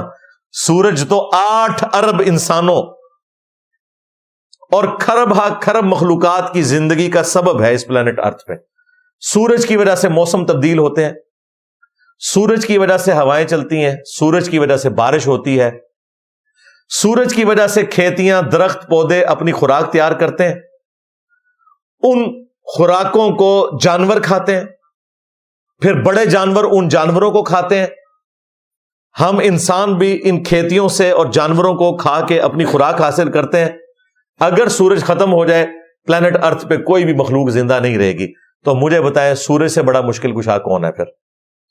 کیا کبھی ہمیں وہم بھی آیا کہ ہم نے سورج کو پکارنا ہے؟ ہمیں پتہ ہے کہ یہ اللہ کی مخلوق ہے، اللہ نے ڈیوٹی بھی لگائی ہوئی ہے، پھر بھی پکارنا کسے ہے؟ اللہ کو. اگر اللہ کے سوا کسی ہستی کو دعا میں پکاریں گے تو مشرک ہو جائیں گے. کہتے ہیں جی یہ تو لکھا ہوا ہے ایاک نعبد و ایاک نستعین، اے اللہ تیری ہی عبادت کرتے ہیں اور تجھی سے مدد مانگتے ہیں، یعنی دعا کرتے ہیں. تو یہ کہاں لکھا ہوا ہے کہ ہم یا شیخ عبد القادر جیلانی مدد نہیں کہہ سکتے؟ بھئی ایاک نستعین تجھی سے مانگتے ہیں. پھر بھی ہم نے آپ کا مسئلہ حل کر دیا ہے. ہم نے آپ کے ساتھ وہ کچھ کیا ہے جو حضرت ابراہیم علیہ السلام نے اس بادشاہ کے ساتھ کیا تھا نا. اس نے کہا میں بھی زندہ کرتا ہوں اور مارتا ہوں، ایک قیدی کو چھوڑ دیا، ایک کو قتل کروا دیا. تو حضرت ابراہیم نے کیا کیا؟ Well left. حالانکہ بھی بونگی ماری تھی اس نے.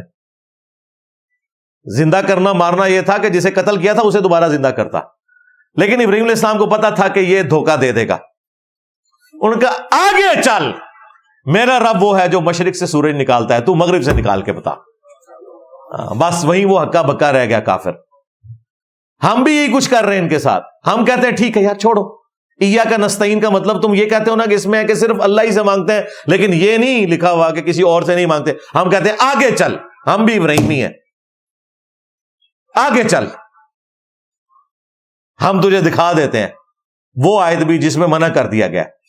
سورۃ النمل کی آیت نمبر 62، امن یجیب المضطر اذا دعا، بھلا بتاؤ تو کون ہے جو مصیبت اور پریشانی میں گرے ہوئے شخص کی فریاد کو سنتا ہے، وَيَكْشِفُ السُّوءَ، اور اس سے اس کی تکلیف کو دور کر دیتا ہے، وَيَجْعَلُكُمْ خُلَفَاءَ الْأَرْضِ، اور تمہیں زمین پر اگلوں کا خلیفہ کرتا ہے.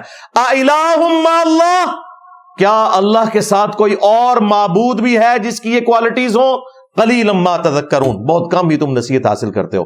اس آیت میں اللہ تعالیٰ نے فرما دیا کہ جس کا یہ عقیدہ ہے کہ کوئی اور ہستی بھی تکلیف اور پریشانی کو دور کر سکتی ہے، گویا اس نے اس کو اپنا معبود اور الہ مان لیا، والعیاذ باللہ تعالی. یا شیخ عبد القادر جیلانی المدد کا مطلب سادہ نہیں ہے، اس کا مطلب یہ ہے کہ عبد القادر جیلانی تمہارا معبود ہے.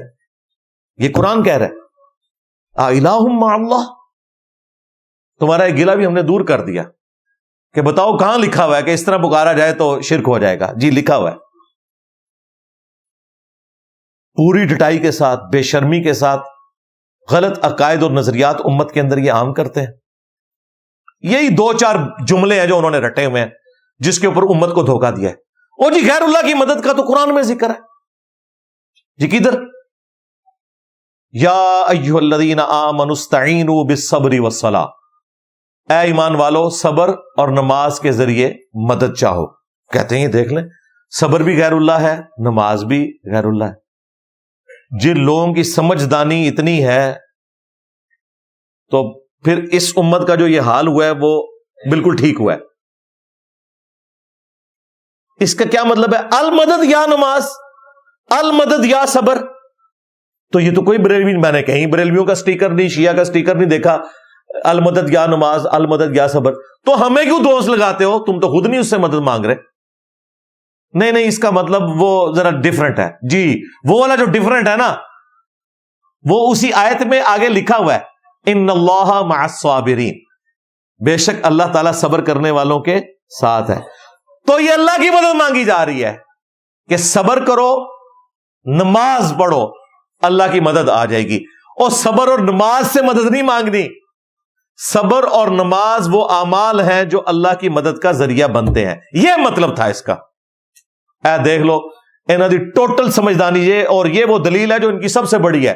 آپ ٹی وی چینلز کے اوپر بھی دیکھیں، جتنے ان کے بڑے بڑے مفتی آتے ہیں، بریلویوں کے ہوں یا شیعہ کے ہوں، پہلی آیت یہی پڑھتے ہیں، وَاسْتَعِينُوا بِالصَّبْرِ وَالصَّلَاةِ. جی عیسیٰ ابن مریم نے کہا تھا من انصاری اللہ، کون ہے جو اللہ کے لیے میری مدد کرے؟ تو عیسیٰ ابن مریم جو ہے، دیکھیں انہوں نے اپنے صحابہ سے مدد مانگی تھی. ہم کہتے ہیں رکو ذرا، صبر کرو. کیا کہنا چاہ رہے ہو کہ عیسیٰ کے صحابہ حضرت عیسیٰ کے مشکل کشا تھے؟ یہ کہنا چاہ رہے ہو؟ تو پھر تو انبیاء کو مشکل کشا نہیں ماننا چاہیے. جو انبیاء کی مدد کر رہے ہیں وہ مشکل کشا ہوئے، کیونکہ نبی بھی ان سے مشکل میں مدد مانگ رہے ہیں. کتنی بڑی گستاخی والا عقیدہ رکھے ہوئے ہو کہ حضرت عیسیٰ اپنے ساتھیوں سے مدد مانگا کرتے تھے، بجائے کہ حضرت عیسیٰ ان کے مشکل کشا ہوتے، ان کے ساتھی ان کے مشکل کشا تھے. رزلٹ نکلتا ہے کہ نہیں؟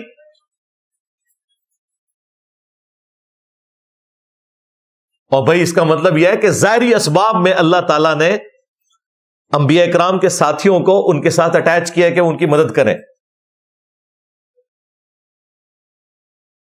نبی علیہ السلام کے اصحاب، آپ کے اہل البیت، وہ دین کے اس مشن میں آپ کے ساتھ مددگار تھے.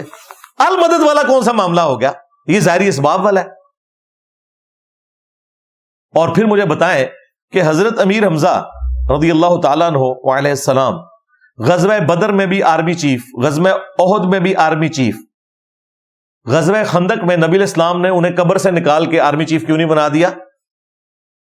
آپ تو کہتے ہو نا وہ شہید ہوئے تھے اور شہید زندہ ہوتا ہے، تو خندق میں بھی ان کو قبر سے نکالتے نبی علیہ السلام اور آرمی چیف بنا دیتے. خیبر میں بھی نکالتے اور آرمی چیف بنا دیتے. خیبر میں تو مولا علی کو بلایا، اور ایسے بدبخت ہیں کہتے ہیں جی مولا علی نے حضور کی مدد کی. استغفر اللہ. اور مولا علی تو جنگ میں شریک نہیں ہو رہے تھے، ان کی تو آنکھوں میں اشوب چشم تھا، آنکھیں نہیں کھلتی تھی، انہوں نے لڑنا کیا تھا جا کے؟ بخاری مسلم میں نبی علیہ السلام نے اپنا لعاب دہن ان کی آنکھوں میں لگایا تو آنکھیں ان کی کھلی. پھر نبی علیہ السلام نے دعا دے کے رخصت کیا اور غزوہ خیبر میں کامیابی ہوئی. نبی علیہ السلام نے ان کی مدد فرمائی. ظاہری اسباب میں ظاہر ہے معجزات والا معاملہ ہے، اس میں کوئی شک نہیں ہے. یہ بالکل کان کھول کر سن لیں. آج رسول اللہ دنیا میں موجود ہوں، ہم اپنی ہر مصیبت، ہر پریشانی رسول اللہ کے سامنے پیش کریں گے. آپ کی مرضی کہ آپ اللہ کے حضور دعا کریں، آپ کی مرضی کہ اللہ آپ کو وحی کے ذریعے بتائے کہ آپ کے لعاب دہن میں ہم نے شفا رکھی ہے، آپ نے اس وقت یہ ایکٹیویٹی پرفارم کرنی ہے. بخاری میں آتا ہے ایک صحابی کی پنڈلی کی ہڈی ٹوٹ گئی، نبی علیہ السلام نے اپنا ہاتھ پھیرا، بالکل صحیح ہوگی. وہ کہتے ہیں اس طرح ہوگی کہ کبھی ٹوٹی نہیں تھی. لیکن بخاری مسلم میں یہ ہے کہ حضور کے جب اپنے دانت شہید ہوئے ہیں تو آپ نے ہاتھ پھیر کے اپنے دانت نہیں جوڑے. اتنا خون نکل گیا کہ آپ بے ہوش ہو گئے، آپ کی شہادت کی خبر پھیل گئی. پھر وہ قرآن کی آیات نازل ہوئی، وما محمد الا رسول قد خلت من قبلہ الرسل.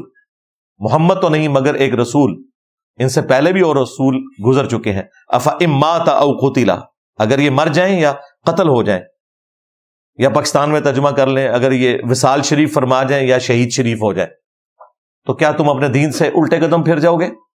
یہ آیات اس موقع پہ نازل ہوئی تھی. اور بخاری مسلم کے الفاظ ہیں، سہل ابن سعد السعدی کہتے ہیں اللہ کی قسم میں جانتا ہوں کس نے نبی علیہ السلام کی مرہم پٹی کی تھی. سیدہ فاطمہ نے زخم کو دھویا تھا، اور مولا علی جو ہیں وہ ایک ڈھال کو الٹا کر کے پیالہ بنا کے اس میں پانی لے کر آئے تو وہ اس سے دھوتی تھیں، پھر بھی خون نہیں رکتا تھا. پھر سیدہ فاطمہ نے ایک کاٹن کا کپڑا جلا کے اس کی راکھ رکھی یہاں پہ، تب جا کے خون رکا. لیکن حضور نے وہ اپنے دانت خود ہاتھ پھیر کے ایسے نہیں جوڑ لیے، دوسری طرف پنڈلی کی ہڈی جوڑ دی. وہ اللہ کا فیصلہ ہے کہ وہ کس وقت معجزے کو ظاہر کرے. ہاں یہ ذہن میں رکھیے گا، یہ انبیاء کے بھی اختیار میں بھی نہیں ہوتا. کہ جب چاہیں جو مرضی کر لیں. یہ کہانیاں ہی ہیں. چاہیں تو اشاروں سے اپنے کائے کی بدل دیں دنیا کی. خدا کے لیے اللہ سے ڈر جاؤ. موسیٰ علیہ السلام قرآن حکیم میں آتا ہے پہلی دفعہ جب عصا پھینکا اللہ سے ملاقات ہوئی, وہ اژدہا بن گیا. موسیٰ علیہ السلام قرآن کے الفاظ ہیں ڈر کے بھاگ گئے. اور بھائی موسیٰ نے اگر خود بنایا ہوتا تو ڈر کے تو نہ بھاگتے. پھر اللہ نے کہا کہ مت ڈرو, اسے ہاتھ لگاؤ واپس آ جائے گا. ڈرتے ڈرتے ہاتھ لگایا واپس آ گیا. اگر نبیوں کا یہ سٹیٹس ہے تو بابے شاہی کوئی نہیں. سیدھی سی بات ہے. پھر جب سمندری جھیل کے کنارے پہنچے, ساتھیوں نے کہا حضرت مروا دیا ہے. آگے بھی موت پیچھے بھی موت, پیچھے فرعونیوں کی فوج, سامنے سمندری جھیل. تو قرآن کے الفاظ ہیں اللہ تعالیٰ نے موسیٰ علیہ السلام کو وحی کی کہ اپنا عصا پانی میں ڈالیں.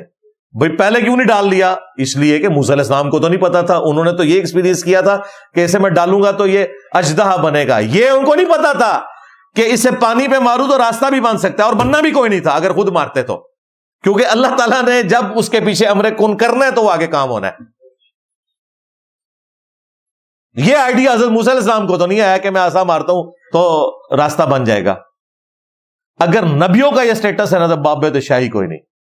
ہاں یہ ذہن میں رکھیے گا. کہتے ہیں جی بابے شاہی کوئی نہیں. بھائی بالکل ٹھیک کہتے ہیں. یہ سب سے ہلکا جملہ ہے جو ہم بول رہے ہیں. اور تم لوگ تو کہتے تھے کہ بڑے سے بڑا کوئی غوث قطب ابدال ہو ایک صحابی کے گھوڑے کی قدموں کی خاک کے برابر نہیں. یہ کہانی جو جھوٹی ان کو پڑھائی ان کے بابوں نے اور انہوں نے آگے ٹرانسفر کی, یہ تو آپ لوگ بچپن سے سن رہے ہیں نا.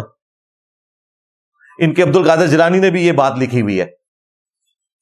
امیر معاویہ نے جو حضور کی حمایت میں گھوڑا دوڑایا نا, اس گھوڑے کے ناک میں جو مٹی داخل ہوئی نا, عمر بن عبد العزیز تو اس کا مقابلہ بھی نہیں کر سکتا. یہ کس آیت حدیث میں تھا کہ ایک مسلمان جو ہے وہ صحابی کے گھوڑے کی قدموں کی خاک سے بھی بدتر ہے؟ قرآن و حدیث میں تو بالکل نہیں ہے. قرآن و حدیث میں تو یہ ہے کہ ابن ماجہ میں حدیث موجود ہے کہ ایک مؤمن کی حرمت جو ہے اللہ کے نزدیک کعبے سے بھی بڑھ کے ہے. تم انہیں جانوروں سے بدتر کہہ رہے ہو. چلے تمہارا عقیدہ ہی مان لیا وقتی طور پہ تمہیں خوش کرنے کے لیے. تم کہتے تھے غوث قطب ابدال صحابی کے گھوڑے کی قدموں کی خاک کے برابر نہیں. صحابی کے تو ہمارا نعرہ تو بڑا سافٹ ہے کہ نبی کے جیسا ہے ہی کوئی نہیں, بابے تھے شاہی کوئی نہیں. تم کہتے تھے صحابی کے گھوڑے کی قدموں کی خاک جیسا ہے ہی کوئی نہیں, غوث قطب اور ابدال تھے شاہی کوئی نہیں. تم اپنے غوث قطب ابدال کو جانوروں کے پاؤں کی خاک سے بدتر سمجھتے تھے. ہم تو کہہ رہے ہیں نبی کے جیسا ہے ہی کوئی نہیں, میرے نبی سا ہے ہی کوئی نہیں, تیرے بابے تھے شاہی کوئی نہیں. تو دسو کہتے ہیں نعرہ ثابت کرو. جی ثابت کرتا ہے لوزامو اور خادم رضوی صاحب بھی اور باقی لوگ بھی آپ کو ایک کہانیاں سناتے ہیں, اور پھر کہتے ہیں گھوڑا بھی حضرت معاویہ کا. وہ شیعہ اپنے گھوڑے کے نیچے سے گزرتے تھے, سنیوں نے بھی اپنا ایک گھوڑا بنا لیا ہے حضرت معاویہ کے گھوڑے کی قدموں کی خاک. ظاہر نیچے سے گزرے نا, قدموں کے نیچے سے.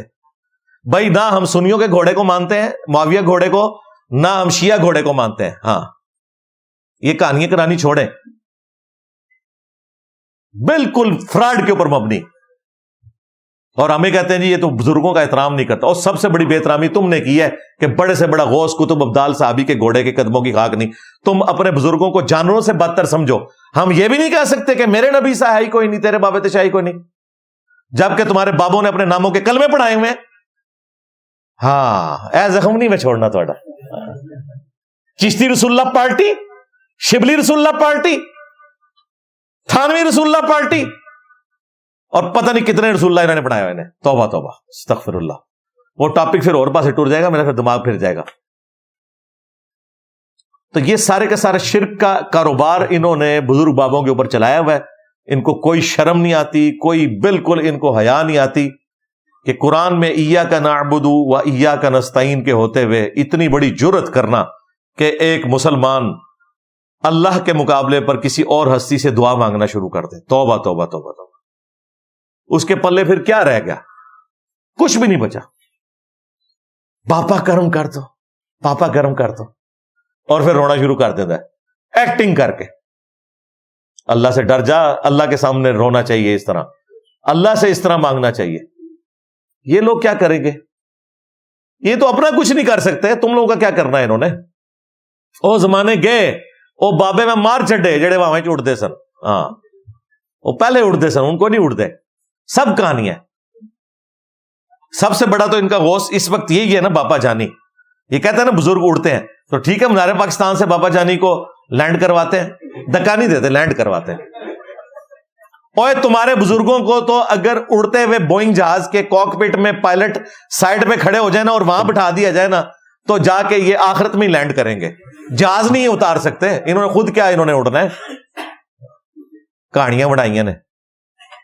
اور بزرگ دلوں کا حال جان لیتے ہیں. میں اگر چڑھ دے دلوں کا حال, میں اپنی میکینیکل انجینئرنگ کا فارمولہ لکھ کے دیتا ہوں. کوئی زندہ یا مردہ بزرگ صرف پڑھ کے بتا دے, جس طرح کئی لوگ ہیں عربی نہیں جانتے لیکن قرآن کی تلاوت کر لیتے ہیں, صرف وہ فارمولہ تلاوت کر دے کہ لکھا کیا ہے, سمجھانا چھوڑ دو, کوئی نہیں کر سکتا.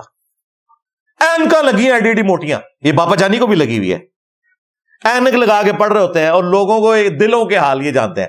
خود جو ہے وہ اعلیٰ حضرت جو بریلوی صاحب تھے نا, احمد صاحب بریلوی, ان کو بھی اینک لگی ہوئی تھی. ان کی بھی جو آپ تصویر دیکھیں نا, اتنی بڑی اینک لگی ہوئی ہے ان کو. خود ان کو لگی ہوئی ہیں اینکیں, اور آپ لوگوں کو کہتے ہیں ہم لوگوں کے دلوں کے حال جانتے ہیں. تو بھئی اینک کیوں لگائی ہوئی ہے؟ دل کے حال جان رہے ہو تو اینک کیوں لگائی ہوئی ہے؟ اور تھوڑی شرم یا کر لو, چلو وہ جو پیڈ ہاتھ میں پکڑا ہوا ہے اس کو یوں کر کے زوم کر لو, کوئی عزت رہ جائے. اینک کے بغیر پڑھ نہ سکو, اور دعوے ان لوگوں کے دیکھیں, کہانیاں بنائی ہوئی ان لوگوں نے. اور جب سے یہ گستاخانہ ویڈیوز اور کارٹون آئے ہیں, ان ساروں کی بزرگی فارغ ہو چکی ہے. کیونکہ ہمارے بابا جی خادم رضوی کہتے کہ جی امت مر جائے, وہ کہتے تھے مر جان غوث کتب ابدال, کتے دی موت, انہوں نے گستاخیاں اوریاں نے کچھ بھی نہیں کیتا. خادم رضوی صاحب اے کہہ کے گئے نے, وہ تو میں وہ شرح بیان کیتی ہے نا. خادم رضوی صاحب نو پتا ہوتا نا کہ اے شرح بیان ہو رہی ہے کہ, تو انہوں نے جملہ بھی نہیں سی بولنا. ان کو پتہ ہی نہیں تھا کہ اس کی شرح پھر صحیح طریقے سے بیان ہوگی. پہلے غوث کتب ابدال مریں گے, کیونکہ انہوں نے بھی تو اپنے نبی کے ساتھ وفاداری کرنی ہے نا. انہوں نے نہیں کلمہ پڑھا ہوا, اور ان کے پاس تو اختیار بھی ہے. جب اس طرح کی باتیں کریں نا, اور یہ کعبے بھی کرین ڈگی سی نا جی, تو بھائی قرآن و حدیث میں تو کہیں نہیں لکھا اللہ تعالیٰ نے کعبے کی حفاظت کرنی ہے. وہ ایک ہی سال یادگار تھا جس سال نبی اسلام نے پیدا ہونا تھا, اصحاب الفیل والا سال. اس کے بعد کعبے کی کئی دفعہ توہین ہوئی, یزید پلید کے دور کے اندر, عبد الملک بن مروان کے دور کے اندر. بخاری مسلم میں احادیث موجود ہیں, اللہ نے کوئی حفاظت نہیں کی. دنیا کو اللہ نے اسباب کے ساتھ جوڑا ہوا ہے. سب سے بڑھ کر حسین ابن علی شہید ہوئے ہیں, وہ اللہ نے امتحان رکھا ہوا ہے. یہ امت کا کام ہے. یہ بالکل بابا جی کی بات ٹھیک ہے کہ امت نے کام کرنا ہے, اور امت میں سب سے پہلے اس نے کام کرنا ہے جو سب سے بڑا امتی ہے. فضیلت سب سے بڑی لی ہوئی ہے, فضیلت سب سے بڑی ہے کہ میں جناب او غوث جڑا جی او کلی ہوندا ہے تے اے ہوندا او نس گئی تہاڈی کلیاں پٹ ماریاں, میں کلیاں تہاڈیاں. تو یہ سارے غوث کو تو ابدال اس زمانے کے فارغ ہو چکے ہیں. جب سے فرانس میں گستاخانہ کارٹون بنے ہیں, ساروں کی بزرگی بھی فارغ, ایمان بھی فارغ ہو چکا ہے بقول خادم رضوی صاحب کے. امام مالک فرماتے ہیں پھر امت زندہ کیوں ہے, پھر مر جائے ساری, پھر مر جائے ساری. پوری عالم اسلام اس وقت یا تو مر جائے, یا تو مر جائے سارا عالم اسلام, یا پھر حضور کی عزت پر پہرا دے. بس دو باتوں میں سے ایک بات ہے, بس یا سارا اکٹھا ہو کے مر جائے تو یا پھر فرانس کو جواب دے. سب فارغ ہو گئے, اور ان کے چگے اتر گئے ہیں یار, کچھ بھی نہیں کر سکتے. سیدھی دی گل ہے, گلاں سنو انہاں دی صرف.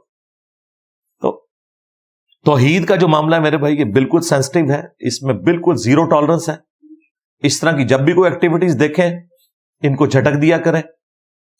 اور ہماری کئی ایک ویڈیوز, میں نے ریسرچ پیپر بھی لکھا ہے, دعا صرف اللہ ہی سے, وہ آپ دیکھ سکتے ہیں. ان کے پاس جو آخری بہانے ہوتے ہیں نا توحید سے متعلق, جتنی آیات ہیں قرآن میں شرک کی مذمت پہ, تو وہ کہتے ہیں یہ کافروں کے بارے میں ہے جی. یعنی وہ یہ کہنا چاہ رہے ہیں کہ کافر شرک کریں تو وہ مجرم ہے, مسلمان کرے شرک تو ثواب کا کام ہے. یہی مطلب ہوا نا پھر, اور کیا لیں, یہی کہنا چاہ رہے ہیں نا. نہ میرے بھائی, قرآن کی آیات آفاقی ہیں, جسے فٹ اسے گفٹ. یہ یہودیوں کے بارے میں آیت تھی,